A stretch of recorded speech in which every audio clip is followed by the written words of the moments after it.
Innal hamdalillah nahmaduhu wa nasta'inuhu wa nastaghfiruh wa na'udzu billahi min sururi anfusina wa min sayyiati a'malina may yahdihillahu fala mudhillalah wa may yudlil fala hadiyalah.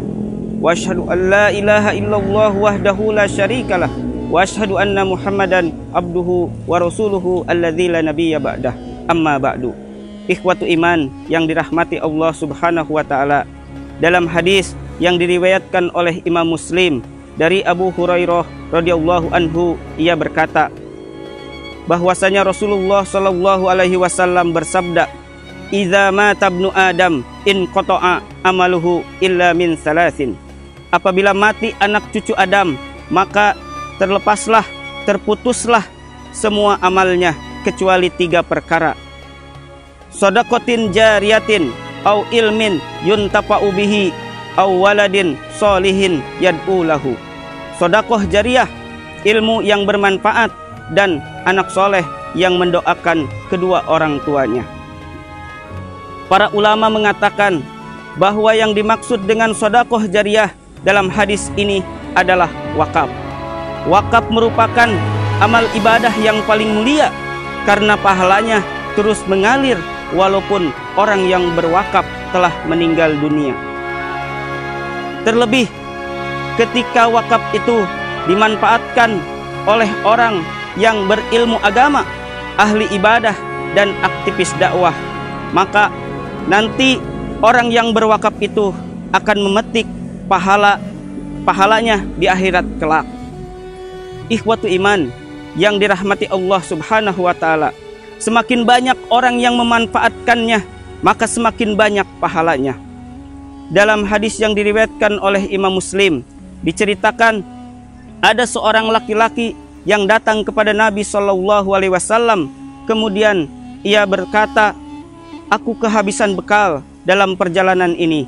Tolong antarkan aku ke tempat tujuan." Kemudian Nabi Shallallahu Alaihi Wasallam menjawab, "Aku tidak punya kendaraan." Lalu ada seorang laki-laki yang berkata kepada Rasulullah Shallallahu Alaihi Wasallam, "Wahai Rasulullah, aku akan mengantarkan dia kepada tempat orang yang ia bisa mengantarkannya." Kemudian Nabi Shallallahu Alaihi Wasallam bersabda, "Man dalla ala khairin falahu mislu ajri fa'ilihi." Barang siapa yang menunjukkan kepada kebaikan, maka ia akan mendapatkan pahala seperti orang yang melakukannya.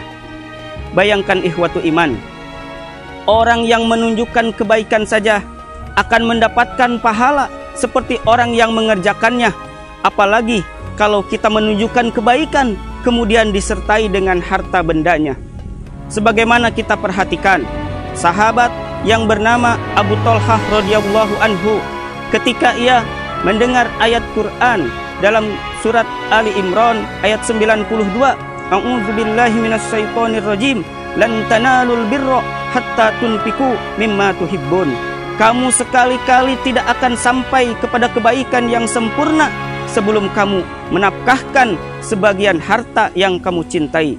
Kemudian Abu Thalhah datang kepada Rasulullah sallallahu alaihi wasallam, lalu dia berkata, "Ya Rasulullah, Allah Subhanahu wa taala berfirman, 'Lan tanalul birra hatta tunfiqu mimma tuhibbun.'" Kemudian ia mengatakan bahwa sungguh aku memiliki harta yang paling aku cintai, yaitu kebun kurma. Kemudian dia mensodakohkan dan mewakafkan kepada Rasulullah Shallallahu Alaihi Wasallam untuk kepentingan umat dan perjuangan Islam. Ikhwatu iman yang dirahmati Allah Subhanahu wa taala, di antara keutamaan wakaf, yang pertama bahwa wakaf itu menebarkan kebaikan dan mensejahterakan umat. Harta yang diwakafkan itu akan membantu kehidupan fakir miskin, anak yatim, janda, para penuntut ilmu, para pengajar, untuk kemaslahatan layanan umat, masjid, madrasah, dan rumah sakit. Kemudian yang kedua, wakaf itu pahalanya akan terus mengalir walaupun orang yang berwakaf telah meninggal dunia, tidak seperti sedekah dan hibah. Lalu yang ketiga, wakaf itu bendanya tetap utuh karena tidak bisa diperjualbelikan, tidak bisa dihibahkan, dan tidak bisa diwariskan, sehingga akan banyak manfaatnya dan dipakai oleh orang banyak. Ikhwatu iman yang dirahmati Allah Subhanahu wa Ta'ala, demikian keutamaan dan keistimewaan wakaf. Semoga kita menjadi bagian dari orang-orang yang berwakaf untuk agama dan perjuangan Islam. Rabbana atina fid dunya hasanah wa fil akhirati hasanah wa qina adzabannar. Wassalamualaikum warahmatullahi wabarakatuh.